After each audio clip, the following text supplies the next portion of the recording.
Littafin This World, kashi na 6 na Ummu Hairan.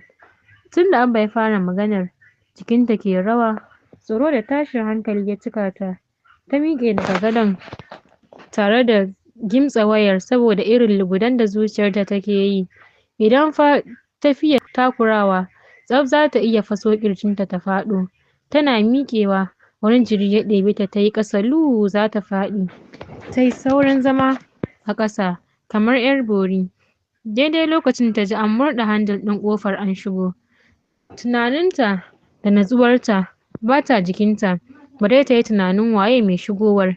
Ji ta yi an sanya hannu ta baya, an ɗago ta tare da daidaita tsayuwarta a tsakiya. Aka shigar da ita jiki, alamun da suka nuna mata ba mace bace mai wannan aikin. Ya sa ta saurin dawowa natsuwarta. Ta ɗaga kai suka yi ido huɗu da shi.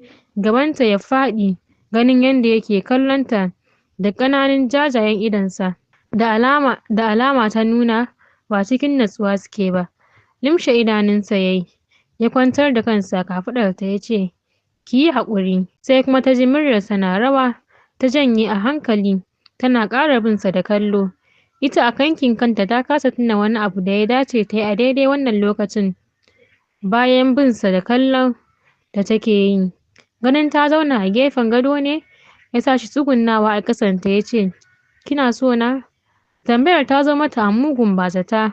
Ta daga kai ta kalle shi da sauri, shi ma ita yake kallo. Ta ja wata doguwar ajiyar zuciya. Daidai lokacin da ya maimaita tambayarsa, ta yi saurin girgiza masa kai. Ya miƙe tare da yin murmushi mai haɗe da hawaye ya ce, duk da cewa ke ce na fara so kafin Hadi, na sanar da Abu ke nake so, shi kuma ya zaɓa min Hadi saboda dalilansa. Nadia, ina son ki. Ba zan so ki shiga ƙuncin rayuwa ta dalilina ba. Zan yi bakin ƙoƙarina na ga na dakatar da maganar aurenmu kafin jibi, saboda na tabbata idan ta kai jibi to ba mu da tsimi balle dabara. Ki riƙe a ranki, so ne sa zan sallama farin cikin da na daɗe ina fatan zuwan shi a duhu gare ki. Ficewa ya juya ya yi da sauri, ta bi bayansa da kallo, zuciyarta a hasale kuma a tsorace. Ita lamuran masu kama da labarin hikaya suna razana ta. Komansa shi mai sanyi a yanayi, amma a aikace mai zafi. Me yasa Abba ya zaɓa mata shi a matsayin miji? To wai ma ita yaushe ma ya so ta a bayan ita da ko gaisuwa bata haɗa su da shi, har sai da aka ƙulla aurensa da yaya Hadi. Numfashi ta sauke mai ƙarfi, ta miƙe da son ƙarfafawa kanta gwiwa ta fito falon. 'Yan zaman makoki duk suna zazzaune, sai shigowa ake da abinci kala-kala ana direwa mutane. Ta ja fasali ta raba tsakanin yaya Ruma da mama ta zauna. Zuciyarta na ayyana mata abubuwa mabambanta, amma bakinta ya kasa furta komai. Ji ta yi yaya Ruma ta riƙo hannunta ta ce, ki yi tawakkali, ki karɓa duk abin da Ubangijinki ya zo miki da shi, kuma ki yi farin ciki. Insha Allahu hakan zai zamo alkhairi gare ki. Jinjina kai ta yi, ta kwantar da kanta saman cinyarta, tana jin ciwo da zafin rashin 'yar uwarta. Daɗinta ɗaya da ta ji Ma'aruf ya ce zai yi duk mai yiwuwa ya hana yiwuwar auren. Miƙewa kawai ta yi, ta shige ɗaki, ta faɗa gado ta kwanta. Kamar yadda Abba ya alƙawarta, babu zato babu tsammani, ranar kwana 2 da rasuwar Anty Hadi ya dawo. Tun daren ya kira Nadia da duk wani mai ruwa da tsaki cikin lamarinta, ya zauna mitin ɗin gaggawa. Sun jima a zaune kafin Ma'aruf ya shigo. Abba ya yi gyaran murya ya ce, kamar yadda ka sani Ma'aruf, ke ma na sanar da ke, kuma nake sanar da ku gobe idan Allah ya kai mu, zan ɗaura auren Nadia da Ma'aruf. Za ta shiga ɗakin 'yar uwarta. Dagowa mama ta yi, da sauri ya yi murmushi ya ce, Juwaira, ba shawara ba ne, dole ne, matuƙar ina numfashi. Za a ɗaura wannan aure. Ya rage nasa ya ɗauki matarsa a goben. Ya rage nasa ya bar ta nan da shekara 20. Yana faɗin haka ya miƙe, yana shirin ficewa. Kawai suka ga Nadi ta taƙarƙare, ta saki wani uban ihu, ta yanke jiki ta faɗi ƙasa tana wani irin abu mai kama da shafar aljanu. Dukkansu babu wanda hankalinsa bai tashi ba. sosai ta rinƙa sassanƙamewa tana fitar da wata dafara a bakinta. Duk yadda suke tunanin sauƙin abun ya wuce nan. Da ƙyar da taimakon Baffa Maza, ƙanin mahaifin Ma'aruf da ya zo daga Yola, suka samu ta daina fizge-fizgen ta tsaya guri guda, amma babu hayyaci. Haka nan ya ce a kai ta ɗakinta a kwantar da ita, amma dole a sa mata mai gadi. Ga shi Yaruma mijinta ya zo, mama kuma tun da aka yi rasuwar ba ta da lafiya. Shi kam Abba a zahirinsa tsoro ne ya sa shi fita da hanzari ya nufi masallacin unguwar ya ba da sanarwar a daren nan za a ɗaura auren 'yarsa Nadiya da Ma'aruf. Hakan ce kuwa ta faru, da kansa ya ba da sadaki Naira 50,000 aka ƙulla wannan sarƙaƙƙen aure. A wannan dare ya zame musu farkon fara wasa, ashe na baya sharar fage ne. A wannan dare Abba ya shigo gida, har lokacin Mama da Ma'aruf suna zaune suna gadinta, sai wasu irin surutai take yi da babu wanda yake fahimtar me take cewa, zuciyarta cike da tausayinta domin ya san akan aurensa ne wannan abin ya same ta.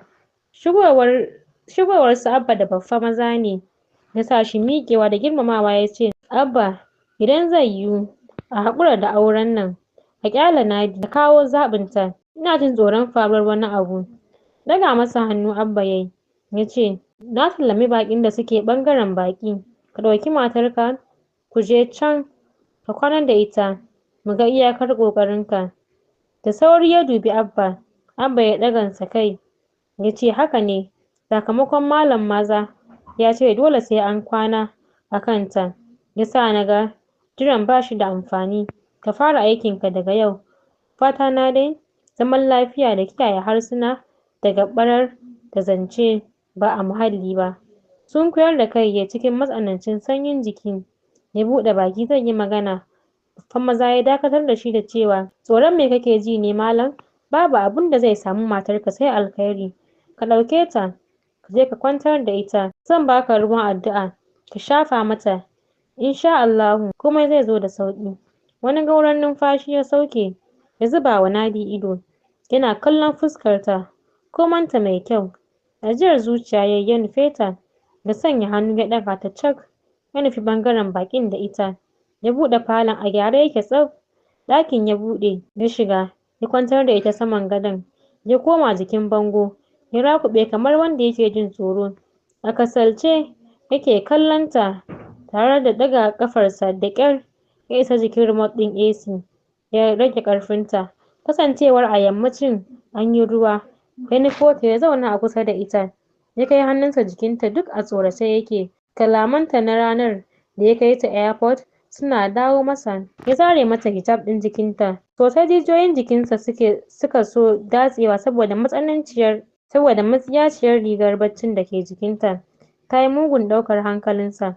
Ya zuba idanunta a kanta yana bin duk wata kusurwa ta jikinta da kallon da shi kanshi bai san ma'anarsa ba. Ya fi awa ɗaya a haka har sai da ya ji ta motsa, sannan ya ja fasali ya miƙe ya ja mata duvet ya rufe ta, ya nufi bathroom ya sakar wa kansa ruwa. Yana jin wani shauƙi mai haɗe da rauni yana ratsa ƙasan zuciyarsa. Yana jin da ma ba shi bane Ma'aruf ɗin yanzu, da ma ya koma yanda yake a baya.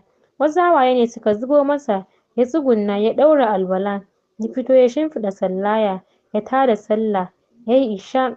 Bayan ya idar ya tashi domin neman Ƙur'ani, ya ɗan rage tsayin dare, amma ga mamakinsa babu Ƙur'ani a gidan. Komawa yayi ya lumshe idonsa ya kwantar da kansa jikin bango, ya fara karatunsa da Fatihatul Kitabi. Bayan ya kai ta, ya ɗauko Suratul Nisa'i. Ya yi nisa sosai, abubuwa da yawa suna bijiro masa, idanunsa na zubar da hawaye. Ya ji ana wa ɗakin wani bugu na fitar hayyaci. Ya miƙe a razane ya buɗe ɗakin.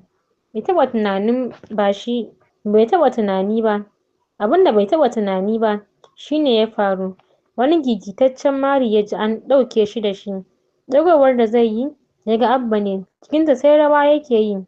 Sunkuyar da kansa ƙasa ya yi. Abba ya nuna shi da yatsa sai kuma ya sauke ya juya ya fice daga ɗakin. Bayansa Ma'aruf ya bi da kallo. yana jin wani ɗaci na ziyartar zuciyarsa. Abin takaicin iyakar abin da zai iya kenan, bayan nan ba zai iya komai ba. Komawa yayi ya zauna kusa da Nadi, ya zuba wa fuskarta ido. Zuciyarsa tana zullo kamar ta faso ƙirji saboda damuwar da ta daɗe tana cin ruhinsa. Abubuwa da yawa yake ayyanawa. Watansa 7 rabon da ya haɗa shimfiɗa da mace. Yanzu ma ya san bai isa ba. Dole ko don kiyaye lafiyarsa ya bi doka har zuwa lokacin da za a bashi damar tarawa da iyalinsa. Kwantawa yayi a gefenta, ya sa hannu ya janyo ta jikinsa.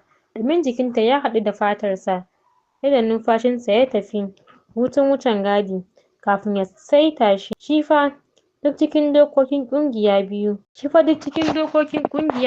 biyu suke wahalar da ruhinsa na hana shi mu'amala da iyalinsa a matsayinsa na lafiyayyen namiji, da kuma na kashe masa ɗansa da suka yi. Haka suka kwana. Shi kan Ma'ruf bacci ne ɓarawo ya sace shi, saboda yanayin da ya kasance a ciki ya jima bai ji irinsa ba. Haka nan da asuba ya riga ta tashi, ya je yayi alwala, ganin bata motsa ba ya sa shi dole ya tada sallar a nan ɗakin.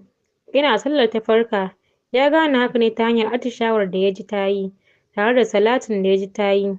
Ya ji tana lalube-lalube. Sallama yayi ya taso ya nufo ta, ya ɗago ta, ta buɗe idonta, ta sauke su a kansa. A mugun razane ta janye a jikinsa ta duro daga gadon, tana yi masa kallon tuhuma ta ce, me ya kawo ka nan? Shafa kansa yayi, ya juya ya fice daga ɗakin ba tare da ya ce mata ƙala ba. Ta tsaya tana ƙarewa ɗakin kallo. Ita ma fita tayi da sauri, ta wuce shi a falo, ta buɗe ƙofar ta fita, ta nufi cikin gidan da sauri. A ƙofar shiga falo suka yi kicibis da Yaruma. Ta ce, amarya kenan, ki ce har kin fito. Binta tayi da kallo ba tare da ta ce komai ba. Ta nufi ɗakinta, ta buɗe, ta shiga, ta sake kwanciya. Kasancewar ba sallah take yi ba, sai lokacin hankalinta ya dawo jikinta, ta ɗauki wayarta ta buɗe. Bayan ta gama daidaita saƙon farko ya shigo mata, ta buɗe. An rubuta saƙo kamar haka: tabbas hakan da kuka yi ganganci ne da yake nuni da alamu na lokaci yayi na tarwatsewar ahalinku. Mahaifinki yayi kuskure Nadiya, da ya karya min alƙawarin da muka yi da shi. Shekaru 20 baya na taya su rainonki, kin sani, domin bana cikin jinsin da ke ɓoye kaina a gare ki. Me yasa hakan ta faru?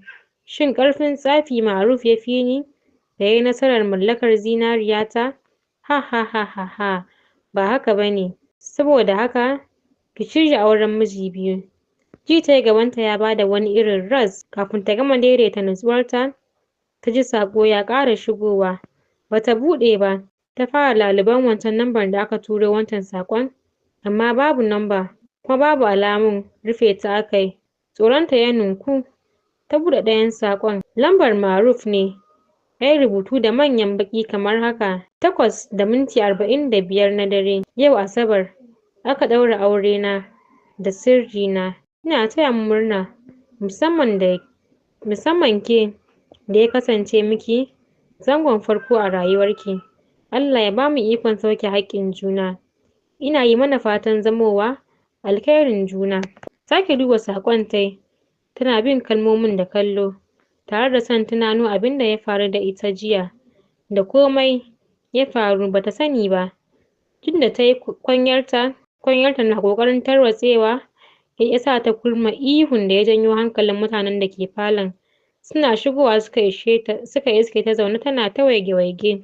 Tana ganin mama, ta miƙe ta faɗa jikinta ta ce, da gaske ne mama? Abba ya ɗaura aurena da Ma'ruf? Numfashi ta sauke ta ce, shine kike wannan ihun?